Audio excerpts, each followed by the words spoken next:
اعوذ باللہ من الشیطان الرجیم، بسم اللہ الرحمن الرحیم۔ ایک شخص نے اپنے بیٹے سے وصیت کرتے ہوئے کہا، بیٹا میرے مرنے کے بعد میرے پیروں میں یہ پھٹے پرانے موزے پہنا دینا۔ میری خواہش ہے مجھے قبر میں اسی طرح اتارا جائے۔ باپ کا مرنا تھا کہ غسل و کفن کی تیاری ہونے لگی۔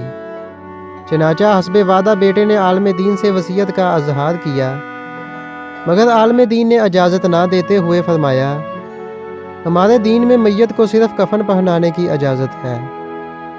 مگر لڑکے نے کافی اصرار کیا، جس کی بنا پر علماء شہر ایک جگہ جمع ہوئے تاکہ کوئی نتیجہ نکل سکے، مگر ہونا کیا تھا، لفظی تکرار بڑھتی گئی۔ اسی اثناء ایک شخص مجلس میں آیا اور بیٹے کو باپ کا خط تھما دیا، جس میں باپ کی وصیت یوں تحریر تھی، میرے پیارے بیٹے، دیکھ رہے ہو، کثیر مال و دولت، باغات، گاڑی، کارخانہ اور تمام امکانات ہونے کے باوجود اس بات کی اجازت نہیں کہ میں ایک بوسیدہ موزہ اپنے ساتھ لے جا سکوں۔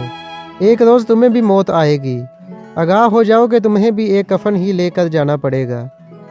لہٰذا کوشش کرنا کہ جو مال و دولت میں نے ورثہ میں چھوڑی ہے، اس سے استفادہ کرنا، نیک راہ میں خرچ کرنا، بے سہاروں کا سہارا بننا، کیونکہ جو واحد چیز قبر میں تمہارے ساتھ جائے گی وہ تمہارے اعمال ہوں گے۔ ویڈیو کو لائک کیجئے، اپنے دوستوں کے ساتھ شیئر کیجئے اور مزید اس طرح کی ویڈیوز دیکھنے کے لیے ہمارے چینل کو سبسکرائب کریں۔ تو چلو دوستوں، ملتے ہیں نیکسٹ ویڈیو میں، اپنا خیال رکھیے گا، اللہ حافظ۔